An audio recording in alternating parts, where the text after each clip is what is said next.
Tous. Alors aujourd'hui, on va commencer le travail sur Aladdin ou la lampe merveilleuse. Vous prenez votre livre et surtout vous prenez votre cours. On va commencer par noter un certain nombre de titres, comme vous pouvez vous en douter, pour entamer la séance. Alors, la séance s'intitule, je vous explique d'abord de quoi tout cela va parler et ensuite je vous projette ce que vous devrez écrire. La séance s'intitule Aladdin ou la lampe merveilleuse, un conte typique des mille et une nuits.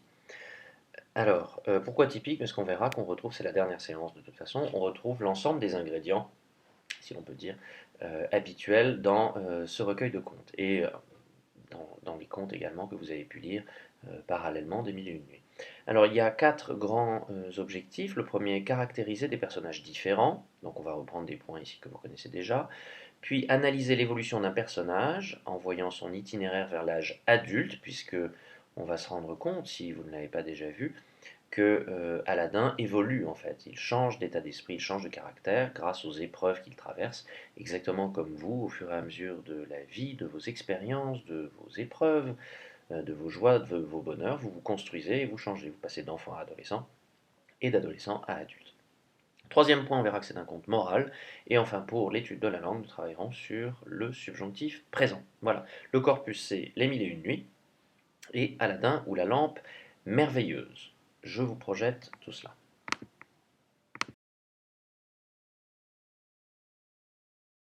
Alors, pour ce qui concerne le premier point sur lequel vous allez travailler, et qui renvoie à la caractérisation des personnages, vous allez faire une fiche d'identité de trois personnages. Alors évidemment, les trois personnages du conte, vous les devinez, vous avez Aladdin, le magicien, et, dans la seconde partie, puisqu'elle arrive, la princesse. Donc je vais vous projeter le tableau évidemment que vous allez devoir compléter. Vous allez devoir indiquer pour chaque personnage son nom, son âge quand on le connaît, son domicile quand on le connaît, sa profession quand on la connaît ou lorsqu'il en a une, ses traits de caractère et son but dans l'histoire, ce qu'il cherche à faire. Je précise, je l'ai indiqué de toute façon, vous allez le voir, mais pour les traits de caractère, vous ne mettez pas uniquement gentil, timide, jaloux, envieux, colérique, j'en sais rien. Vous mettez évidemment un certain nombre de traits de caractère, mais surtout vous les justifiez, c'est-à-dire que vous mettez à côté, entre parenthèses ou pas entre parenthèses, comme vous voulez, une citation au moins qui permette de justifier votre avis, de justifier le fait que vous considérez que tel personnage est doté de tel ou tel trait de caractère. Voilà. Donc vous allez faire ça, ça va vous prendre largement 20 minutes, 20-25 minutes. Vous essayez évidemment d'être complet et de ne pas bâcler cet exercice. Vous le faites au brouillon. Une fois que vous l'aurez fait, vous partagez entre vous. Donc vous prenez 5-10 minutes sous la direction d'un organisateur qui sera Madame Egartner, qui sera ravie de le faire, et vous partagez justement votre point de vue. Une fois que tout le monde tombe d'accord, vous mettez ça directement sur le cours. Voilà, je vous projette l'ensemble.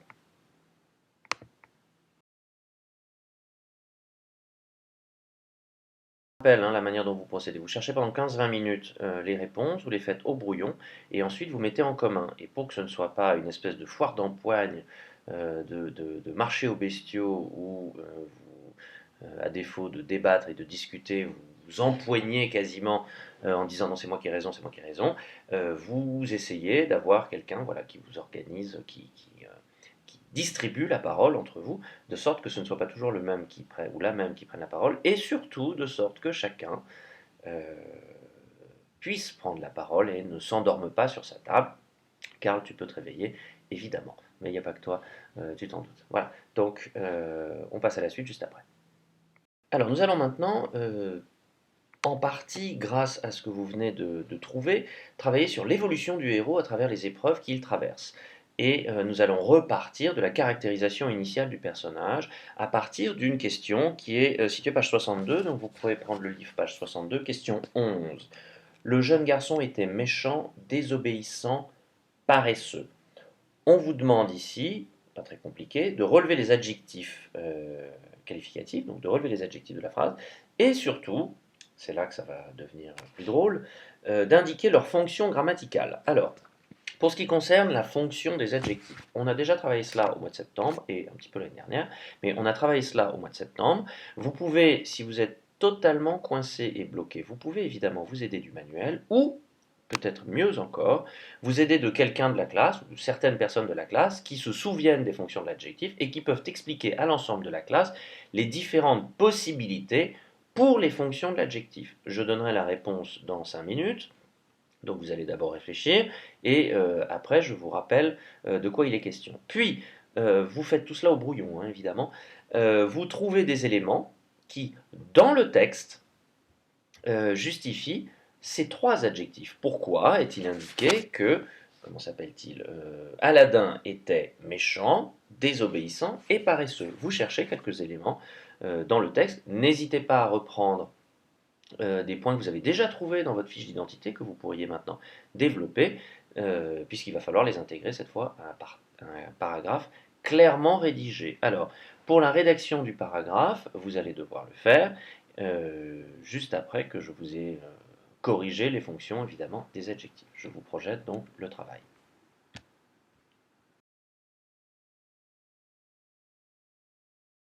Des fonctions de l'adjectif qualificatif. Eh bien, en français, comme je pense dans un grand nombre de langues, en français, l'adjectif qualificatif, d'abord, comme je vous l'ai déjà dit, ne peut jamais être COD. D'accord? Le chat est noir, il est quoi noir? Et vous dites, ah, il est COD, puisque ça répond à la question quoi. Raté. L'adjectif qualificatif en français a deux fonctions, soit il est épithète, soit il est attribut. Normalement, ça doit vous revenir.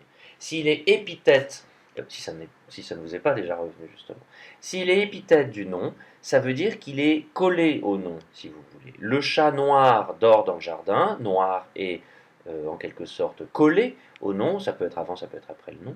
Il est donc épithète du nom chat. Lorsqu'il est séparé du nom par un verbe qu'on appelle un verbe d'état, vous vous souvenez, être, paraître, sembler, devenir, demeurer, rester, avoir l'air, passer pour, lorsqu'il est séparé du nom auquel il se rapporte par un verbe d'état, il n'est plus épithète, mais il est cette fois attribut du sujet. Le chat est noir, noir est séparé du mot chat par le verbe être, le chat est noir. Vous avez le verbe être entre noir et chat, le chat est noir, noir, attribut du sujet chat.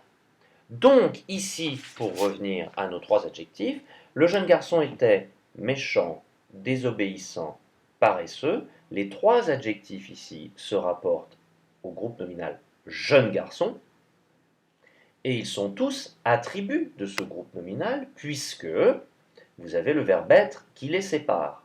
Donc, méchant, attribut du sujet jeune garçon, désobéissant, attribut du sujet jeune garçon, et paresseux, attribut du sujet jeune garçon. Mais il y a un quatrième adjectif qualificatif, c'est l'adjectif jeune. Jeune caractérise le mot garçon. Il n'est pas séparé du mot garçon par un verbe d'état, il est accroché, si vous préférez, au mot garçon pour former avec lui ce qu'on appelle un groupe nominal. Il est donc épithète du nom garçon. Donc je récapitule, jeune, épithète du nom garçon, méchant, désobéissant, paresseux, attribut du sujet jeune garçon. Voilà pour la correction. Je vous laisse maintenant revenir à votre paragraphe argumentatif. Voilà. Alors, tout cela est terminé. Il nous reste donc un point à voir. Je doute que nous ayons le temps, que vous ayez le temps de le faire maintenant. Cela va donc constituer le travail à faire à la maison. Sauf s'il vous reste du temps et maintenant, auquel cas vous commencez.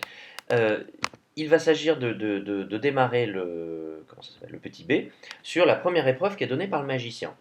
Vous allez, dans les pages 46 à 48 de votre livre, relever au brouillon toutes les marques de l'ordre, tous les passages, mais juste des mots, hein, vous mettez, lorsque par exemple vous avez quelqu'un qui dit à quelqu'un d'autre prends ton stylo, vous ne relevez pas prends ton stylo, vous relevez juste prends, voilà, c'est-à-dire le verbe à l'impératif. Vous relevez toutes les marques de l'ordre dans les pages 46 à 48 et vous faites un classement, comme vous voulez, ça m'est complètement égal. Le classement que vous utilisez, ça peut être les temps, ça peut être les groupes verbaux, le type de procédé utilisé, je ne sais pas, une phrase nominale, un impératif, un geste, ce que vous voulez, mais vous faites un classement. Vous reprenez ensuite le manuel sur le subjonctif présent, j'ai oublié la page, mais c'était le travail qui était à faire, donc vous allez retrouver. Vous reprenez ensuite donc le manuel sur le subjonctif présent, et vous faites tout cela pour le lundi 9 mars, et en plus, pour ne pas que vous puissiez vous ennuyer. Vous faites la réécriture, page 52 dans votre livre, la question numéro 10. Réécriture, page 52, c'est l'exercice numéro 10. Voilà, vous faites tout cela au brouillon, donc je vous projette l'ensemble en précisant bien, parce que je suis certain que vous n'avez pas le temps de le faire maintenant, en vous précisant bien que c'est le travail à effectuer pour lundi.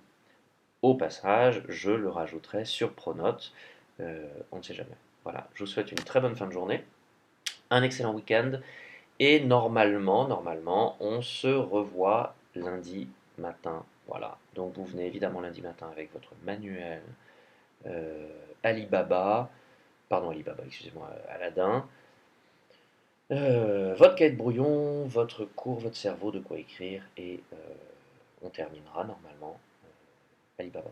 Aladdin, pardon, et ensuite les mille et une nuits. Voilà. Bonne journée à vous, très bon week-end ensuite.